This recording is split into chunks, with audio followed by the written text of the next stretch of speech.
Bonjour à tous, j'espère que vous allez bien. Les vacances sont terminées, donc on va reprendre notre activité et je vais reprendre bien entendu les vidéos. Mais pendant les vacances, j'ai quand même pensé à vous, j'ai pris plein de notes, plein d'idées pour les prochaines vidéos.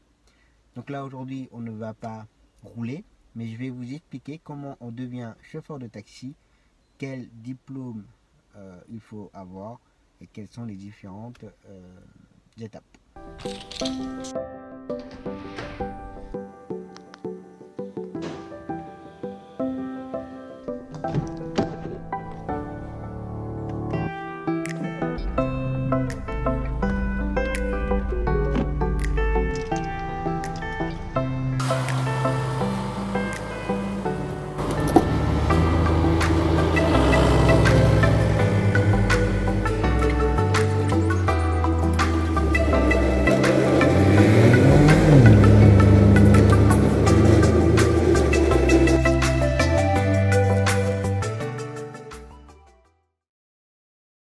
Alors, oui, il faut un diplôme pour pouvoir être chauffeur de taxi.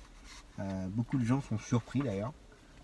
Ils croient qu'on devient chauffeur de taxi, on va dire en claquant de doigts, mais non, c'est pas comme dans le taxi où il va à la préfecture avec un bout de papier, son permis, et qu'on lui donne le lumineux. Non, c'est pas, mais alors pas du tout comme ça se passe. Hein, c'est que dans les films tout ça. Alors, il faut passer le CCPCT. Qu'est-ce que c'est que ça? C'est donc le certificat de capacité professionnelle de chauffeur de taxi. Donc c'est le CCPCT. Donc c'est un diplôme pour pouvoir devenir chauffeur de taxi. Je regarde souvent parce que je ne peux pas oublier ce que j'ai à dire. Alors, j'y connais rien, mais vous allez, si vous passez une formation, vous allez l'apprendre. C'est un décret de 20 janvier 1995 et c'est le décret 95-66. Depuis, ça a certainement changé. Enfin, il y a eu pas mal de modifications, donc voilà. Donc, il y a un décret là-dessus. Vous allez l'apprendre et n'hésitez pas à regarder. Vous aurez certainement des questions là-dessus. Et qui délivre le certificat? C'est la préfecture de là où vous souhaitez exercer votre métier de taxi. Après, bien sûr, après les examens. Alors, je m'excuse. Je pensais que j'avais fait tourner mon crème. Alors, avant de poursuivre, alors je regarde beaucoup autour de moi parce qu'il y a beaucoup de circulation, il y a beaucoup de gens qui manœuvrent, qui se garent et voilà. Attention à ma voiture. Alors, vous allez avoir certainement cette question-là. Pour ma part, je l'ai eu.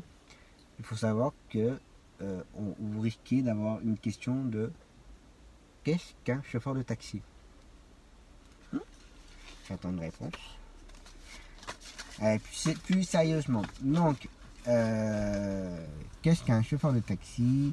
L'appellation de taxi s'applique à tout véhicule automobile de 9 places assises au plus, y compris celle du chauffeur, muni d'équipements spéciaux, dont le propriétaire ou l'exploitant est titulaire d'une autorisation de stationnement sur la voie publique en attente de la clientèle, afin d'effectuer à la demande de celle-ci à titre onéreux le transport particulier des personnes et de leurs bagages.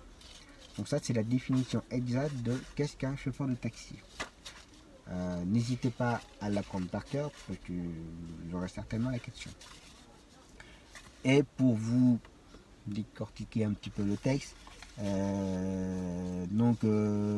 véhicule automobile de 9 places assises au plus. Donc voilà, ça dépend le véhicule que vous avez, avec le chauffeur, bien entendu. Muni d'équipements spéciaux, c'est le taximètre, voir la radio si vous faites partie d'une centrale, toutes ces choses-là. Est titulaire d'une autorisation de stationnement, donc l'ADS. Si vous ne savez pas ce que c'est que l'ADS, n'hésitez pas à regarder la vidéo. Je vous explique, parce que une fois que vous êtes en possession de votre CCPCT, il faut ensuite avoir une ADS pour pouvoir exercer le métier. Donc sur la voie publique en attente de la clientèle, voilà, après j'ai pas à décortiquer, afin d'effectuer à la demande de celle-ci à titre onéreux le transport particulier des personnes et de leurs bagages. Donc voilà. Alors, avant si vous souhaitez être chauffeur de taxi, avant de vous lancer dans les recherches pour une formation ou un candidat libre ou tout ce que vous voulez, il faut avoir certaines choses avant. La première chose, bien entendu, il faut avoir votre permis, le permis B, et il faut l'avoir depuis 3 ans. Si vous avez 18 ans et vous venez d'avoir votre permis, il faudra attendre 3 ans de permis, donc 21 ans, pour pouvoir exercer le métier de taxi. Après, si vous avez passé votre permis à 20 ans ou 25 ans, c'est le même principe, il faudra attendre 3 ans de permis. Ensuite, il faut avoir un casier judiciaire vierge. Il faut ne pas avoir commis d'infraction ou un retrait de permis pour état d'ivresse ou délit grave. Ça me paraît logique aussi. Et il faut passer une visite médicale si vous êtes apte à faire ce métier-là. Il n'y a rien. Je suis une personne handicapée, voilà, il ne faut pas avoir peur non plus. Il ne faut pas être complètement caca non plus. Hein, mais... Et ensuite, il faut avoir votre brevet de secourisme. Donc c'est le PSC1. Vous pouvez le passer avec les pompiers. C'est une petite formation qui dure 3-4 heures. Voilà, ils vous apprend les premiers secours, les premiers gestes de secours, et ensuite ils vous donnent un petit certificat à la fin. Si toutes ces choses-là sont réunies, vous pouvez alors commencer à faire vos recherches dans la formation ou en tant que candidat libre. Là, vous pouvez commencer à passer à l'étape suivante. Alors, comme je vous ai dit, vous avez 2 possibilités pour pouvoir passer vos examens. Soit vous faites une formation, enfin vous suivez une formation. Alors, je vais le dire pour le département du Cher parce que je sais. Après, pour les autres départements, ce sera certainement le même principe, mais il faut que vous cherchiez vous-même. À Bourges, par exemple, vous pouvez le faire avec la Chambre des métiers. Je pense que c'est partout, dans tous les départements, avec la Chambre des métiers, qui vous propose une formation. Ou sinon, nous à Bourges, on a Malus Formation. Je ne fais pas de pub, je ne suis pas en partenariat avec eux, rien de tout ça, mais voilà, ça évite si vous cherchez, je vous donne tout de suite la réponse.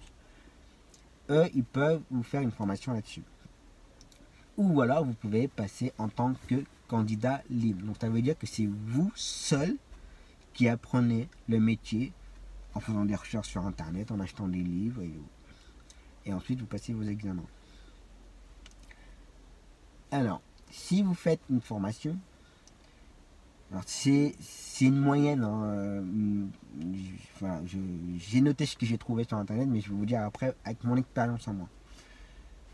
Donc il faut suivre une formation qui dure entre 200 et 400 heures sur une période de 3 à 6 mois.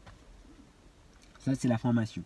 Si on prend mon cas, avec Malus Formation, la formation elle a commencé au mois de septembre et elle s'est terminée début décembre. Il faut savoir que pendant ces périodes-là, il y a eu des périodes creuses. On ne faisait pas une formation tous les jours, enfin si tous les jours, mais c'était pas toutes les semaines. Voilà, c'est pas non plus de l'acharnement. Pardon, j'ai petit gros toutou. Et donc ça dépendait les dates des examens. Faites bien attention, si vous passez le certificat, regardez sur le site de la préfecture de votre département, regardez bien les dates des examens. Il faut savoir que vous avez 4 examens à passer. Alors, donc ça, et ensuite, par rapport à la formation, c'est tout. Après, vous suivez une formation, mais ne vous inquiétez pas, je vais vous détailler qu'est-ce que vous allez apprendre et quels sont les examens que vous allez avoir. Donc voilà. Alors, il faut savoir que pour avoir le certificat, vous avez 4 épreuves à passer. Donc ce sont des niveaux. Donc niveau 1, niveau 2, niveau 3, niveau 4. Les 3 premiers niveaux, vous pouvez les passer n'importe où en France. Dans n'importe quel département, vous pouvez passer les 3. Parce que ce sont des épreuves d'admissibilité. Donc on va dire c'est général. Il y a la réglementation nationale du taxi, donc c'est vraiment général. Ensuite, vous avez le 4e niveau où vous devez le passer là où vous souhaitez exercer votre métier de taxi. toujours dans mon cas, à Bourges. Comme je voulais le passer à je voulais prendre le taxi à Bourges, ou Verdon, enfin dans le Cher, il fallait que je passe le dernier épreuve dans le Cher. Voilà. Alors, c'est là que ça va se compliquer un peu. Pas compliqué, mais... Donc, comme je vous ai dit, vous avez 3 niveaux, 3 épreuves. Il faut impérativement que vous ayez les 3 épreuves pour passer le 4e épreuve. Si par malheur, sur un des 3 épreuves, il vous manque, je sais pas, le niveau 2, vous ne pouvez pas passer à la 4e. S'il vous manque le 1, vous ne pouvez pas passer à la 4e. Il vous manque le 3, vous ne pouvez pas passer à la 4e. Il faut impérativement avoir les 3 niveaux avant de passer le 4e niveau. Alors, qu'est-ce qu'il y a comme épreuve? Donc, les épreuves d'admissibilité, donc c'est des épreuves nationales. Donc, il faut connaître la langue française. Qui dit langue française, dit dictée. Oui, vous avez une épreuve de dictée. Alors, c'est surprenant. D'un côté, ça me paraît logique, ouais, il vaut mieux quand vous faites une facture, vous rédigez, je sais pas, tout ce que vous voulez. Voilà, la moindre des choses, c'est pas faire un truc avec plein de fautes. Enfin voilà. Je suis pas très fort en français, je suis pas nul non plus, mais ça surprend. Hein. Quand on fait des dictées en formation, quand on voit les fautes qu'on peut faire, c'est ok. C'est surtout les conjugaisons. Voilà. Alors, donc vous avez une dictée à faire. Ensuite, vous avez la réglementation du métier national. Donc c'est la réglementation, c'est le titre le dit lui-même, la réglementation du métier. N'importe où que vous soyez en France, la réglementation du métier taxi est le même, enfin la même réglementation. Ensuite, vous avez la compta. Donc il faut, même si vous souhaitez être que salarié, donc la compta ne vous concernera pas. Mais si vous vous mettez à votre compte, vous serez obligé d'avoir des bases, enfin des connaissances dans la comptabilité. Donc vous avez une épreuve de compta. Accrochez-vous parce que c'est pas forcément facile, mais si vous suivez bien, si vous êtes en formation, si vous suivez bien la formation, ça va bien se passer.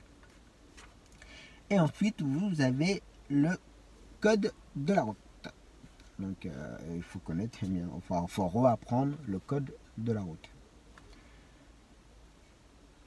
Ensuite, on passe à l'épreuve. Une fois que tout ceci est réussi, il faut passer à l'épreuve d'admission.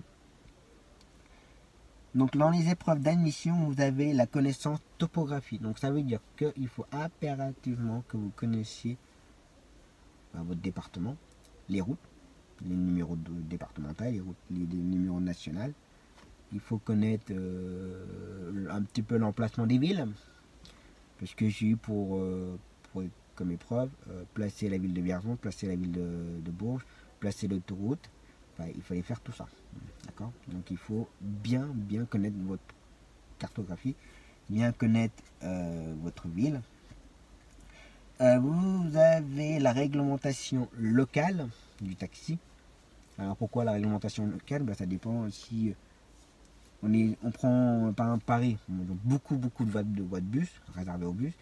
Les taxis parisiens, eux, ils ont l'autorisation de prendre la voie de bus.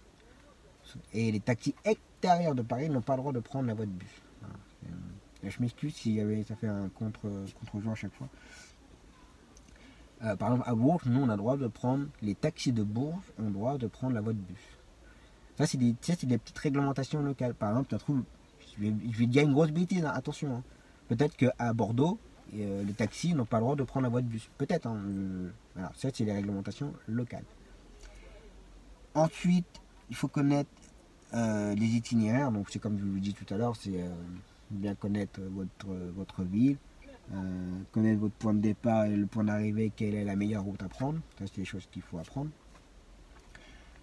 Donc la connaissance des lieux, donc tout ce qui est monument, le nom de la cathédrale, quelques renseignements sur la cathédrale. Voilà, nous on a eu des questions sur la cathédrale, le nom de la cathédrale, quand est-ce qu'elle a été créée, enfin il y a pas mal de petites choses. Donc il faut vraiment apprendre tout sur votre ville, de lieu de là où vous allez exercer votre métier de taxi. Et ensuite, vous avez l'épreuve de conduite. Et ouais, donc c'est comme si vous repassez votre permis de conduire en fait. C'est exactement ça.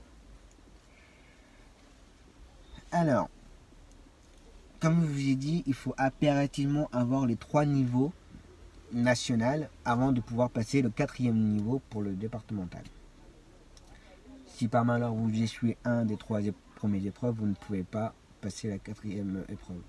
Donc il faut savoir que si jamais vous avez une note 0 sur 20, c'est éliminatoire. Donc il faut recommencer le niveau concerné. Alors, petit conseil ou astuce, n'hésitez pas à prendre toutes les dates des épreuves nationales. On imagine lundi à Bordeaux, il y a l'épreuve niveau 1 qui passe, vous y allez par exemple. Et si par malheur vous pensez que c'est un peu chaud, vous n'allez pas sûr d'y arriver, le niveau 1 il peut se faire je sais pas, à Nantes mercredi. Si vous n'êtes pas sûr que vous allez réussir le premier coup et que c'est le stress, vous ne savez pas trop comment ça se passe, vous pouvez aller passer le 1 à Nantes. Donc il y a ça. Donc après vous pouvez aussi très bien passer là le niveau 1 à Bordeaux, le niveau 2 à Nantes, le niveau 3 à Rouen, et puis le dernier épreuve chez vous. Voilà. Si jamais vous êtes arrivé trop tard, enfin voilà, il faut que vous vous organisez pour être sûr que vous réussissiez du premier coup, tout ensemble. Voilà.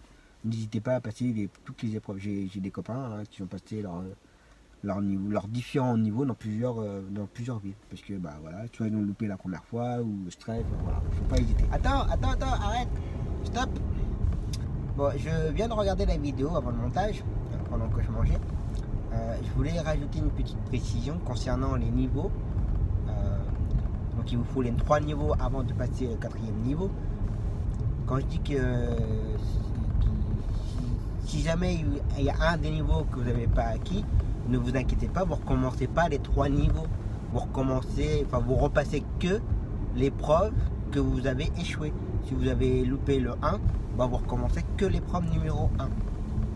Et il faut savoir que les niveaux 1, 2, 3, 4, ils sont, enfin 4 non, une fois que vous avez le niveau 4, voilà, c'est acquis. Mais vos niveaux 1, 2, 3 sont valables pendant 5 ans. Donc si vous manque un des 3 niveaux, vous avez 5 ans pour repasser un des 3 niveaux. Et ensuite, une fois que vous avez acquis les 3 niveaux, vous avez pareil 5 ans pour passer le 4e niveau. Voilà. Je voulais rajouter cette petite info parce que quand j'ai regardé la vidéo avant le montage, je me suis dit il y a peut-être il manque une petite précision. Voilà. Bon vous pouvez continuer à regarder la vidéo. À bientôt. La première fois ou le stress, enfin, voilà, il ne faut pas hésiter. Donc voilà. Alors, après les conseils que je peux vous donner si vous passez une formation.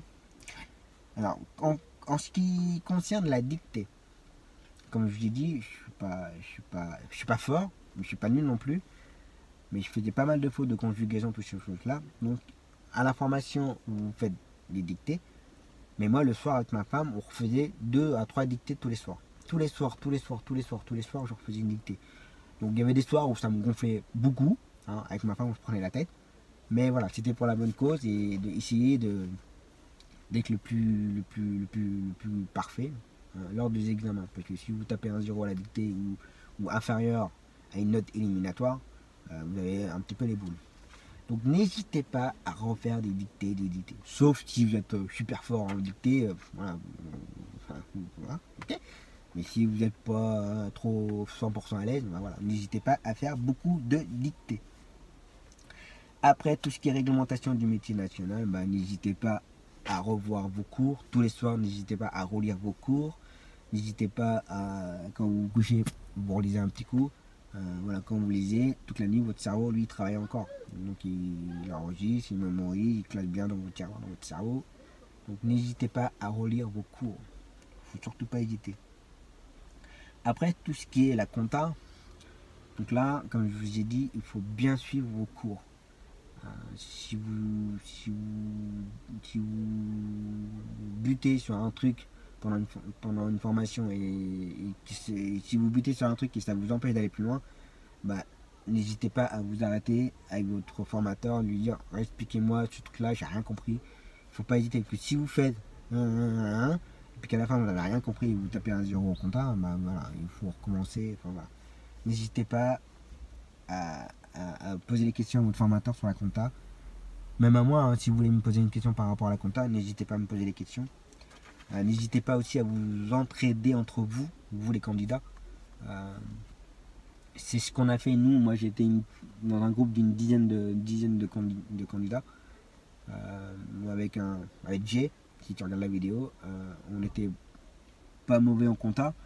Et on a pu aider quelques candidats qui vraiment avaient du mal et n'y arrivaient pas. Et dans notre malheur, on avait eu une formatrice qui n'était pas forcément au top. Et voilà, elle a pu s'enfoncer tout le monde que nous aider. Donc du coup, on s'est pris en main entre nous et on s'est aidé entre nous. Et voilà, et ça a apporté ses fruits. Donc n'hésitez pas surtout à vous aider là-dessus. Ensuite, le code de la route, bah voilà, je sais pas, il n'y a pas 36 000 solutions. Pour acheter un petit livre de code de la route et réapprendre le code de la route. Bien sûr, vous allez être surpris, hein, pour ceux qui ont 20 ans de permis et qui veulent être chauffeur de taxi. Voilà, il faut vous remettre dans le bain. Même moi, au bout de 10-15 ans de permis, bah voilà, il y a les nouveaux panneaux, voilà, une nouvelle signalisation. Donc il faut réapprendre tout ça. Donc après, vous avez des questions par rapport à ça, hein, le code de la route. Donc voilà, ensuite, topographie, ben voilà, je vous l'ai dit. La réglementation locale, ben voilà, il faut apprendre. Alors, pour connaître la réglementation locale, il faut aller sur le site de la préfecture de votre département et imprimer la réglementation locale.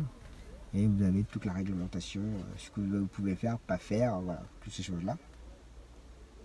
Les itinéraires. Donc les itinéraires à la conduite, astuce, conseil, ce que je faisais avec ma femme, ce que je faisais aussi avec 2-3 copains du groupe, c'est que bah, on prenait une voiture, et avec ma femme on prenait une voiture perso, et tous les week-ends, samedi et dimanche, et ben on se baladait dans Bourges, et ma femme elle me disait, tiens, on part de là et tu vas m'emmener là. Voilà. Et je prenais la carte, je regardais le trajet, et hop, on y allait.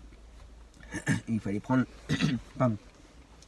Et il faut prendre le trajet le plus simple, le plus court, le moins onéreux pour le client. Il faut savoir que lors de l'examen, vous allez avoir un tirage au sort à faire. Vous tirez au sort et vous avez un thème. Alors moi, mon cas à moi, c'était, je sais plus trop, mais il était mercredi, il était 14h. Donc mercredi, 14h, donc au milieu d'après-midi. Donc c'est tarif C ou D. D, pardon. Le C et le A, pardon. Soit c'était le tarif A ou C, comme il était 14h. Il fallait prendre un client à l'hôpital de Bourges et l'emmener à la maison de retraite. Donc il avait un fauteuil roulant. Donc il faut vous mettre en tête que vous prenez un client à l'hôpital. Alors c'est imaginaire, hein, vous allez vraiment à l'hôpital, vous arrêtez devant l'hôpital et vous faites semblant de descendre, de prendre le client et mettre dans la voiture, mettre le fauteuil dans le coffre. Bon, vous faites semblant vous ouvrez le coffre, vous faites semblant de mettre le fauteuil, vous refermez le coffre, vous remontez la voiture et vous partez à la maison de retraite. Tout ça en appliquant les tarifs corrects en fonction du trajet. Hein, où est placé l'hôpital, où est placé la maison de retraite et d'où vous partez. Donc, quand vous faites votre tirage au sort, vous avez ce texte-là. Vous avez, je ne sais plus trop, mais moi je crois que c'était 5 minutes. Vous avez 5 minutes pour regarder votre carte. Hein, vous dites, bah moi je suis là, faut que j'aille là, et il faut que j'emmène là. Ok, vous retenez bien la route. Vous pliez votre carte, vous n'avez pas le droit au GPS. Et ben il faut y aller. Et vous avez en tout et pour tout, je sais plus, 20-30 minutes pour faire tout ça. Donc il ne faut surtout pas stresser. Parce que quand vous passez les examens de conduite, vous avez 2 personnes en plus dans votre voiture. Enfin 2 personnes en plus. Vous avez l'inspecteur au code de la route, donc, qui lui est là pour vous noter sur votre conduite, si vous appliquez bien le code de la route, hein, les mains au volant, les rétros, les clignotants, toutes ces choses-là, si vous appliquez bien tout ceci. Et vous avez derrière, soit un policier, soit un gendarme, qui lui est là pour vérifier que vous appliquez votre métier correctement. C'est-à-dire que si vous appliquez le tarif correctement, c'est que eux qui sont là pour justifier si vous appliquez bien ou pas, ou bien votre tarif. J'ai un peu merdé là. Si vous appliquez correctement votre tarif.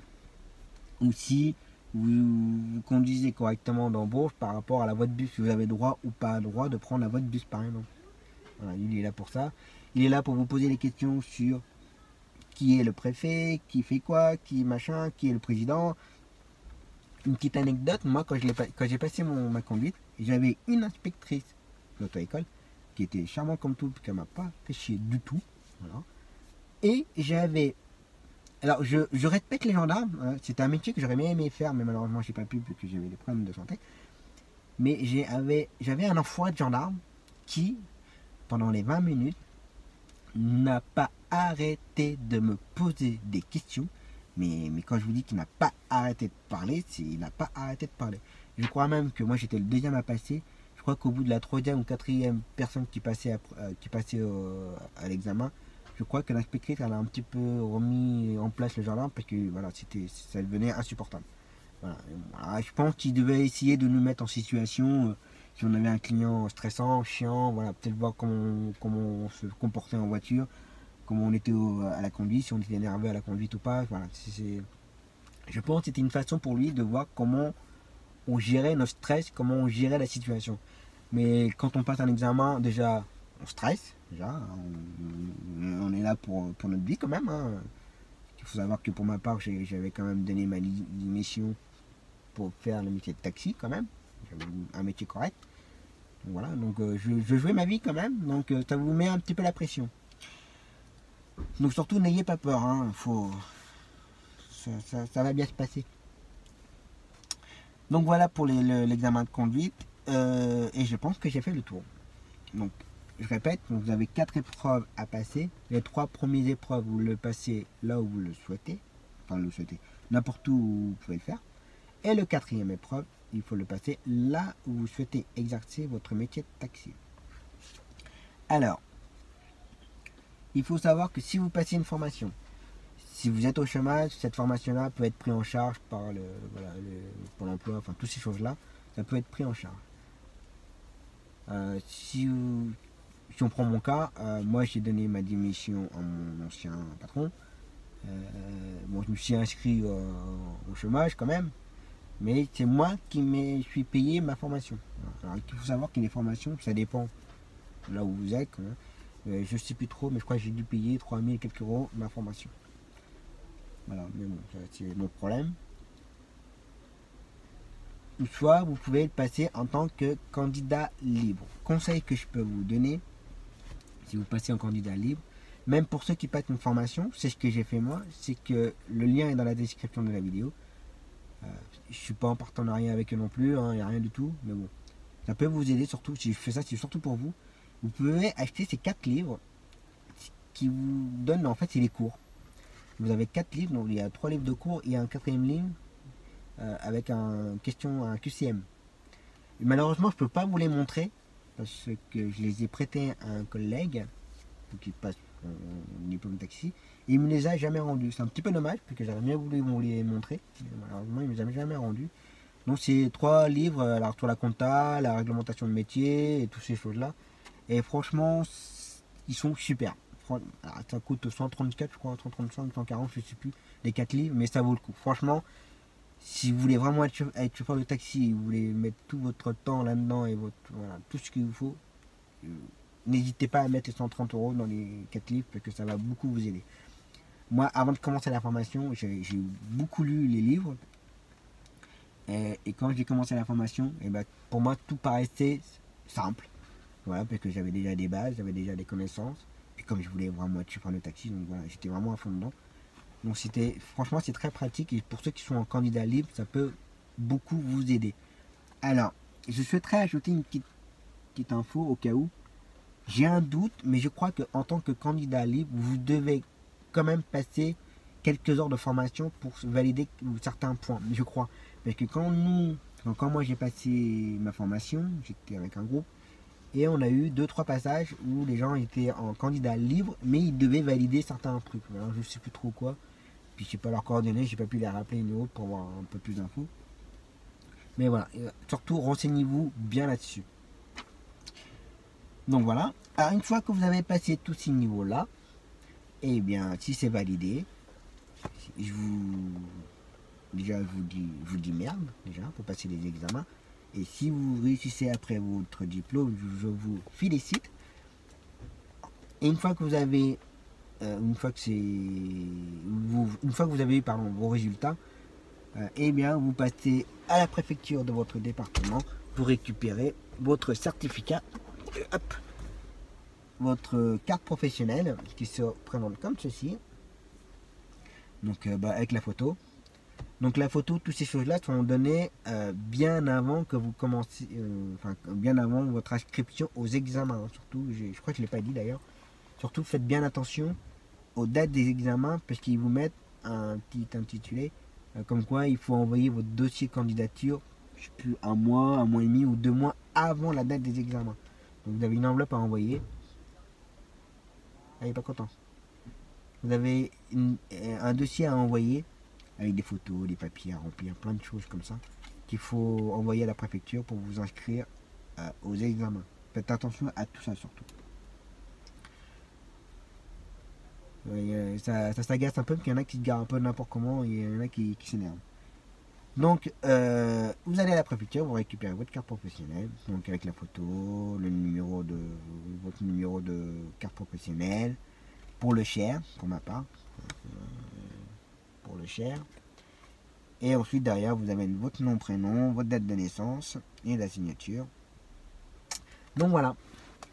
Ce que je souhaiterais ajouter aussi, c'est que si par exemple, pour ma part, j'ai mon métier de taxi, mon diplôme de taxi à Bourges, si pour X raison un jour je dois déménager, il est pas bien. Je peux pas vous le filmer, mais franchement il est pas bien. C'est un ambulancier, il est complètement cinglé. Il est en train de s'agacer, ça donne une belle image. Enfin bref.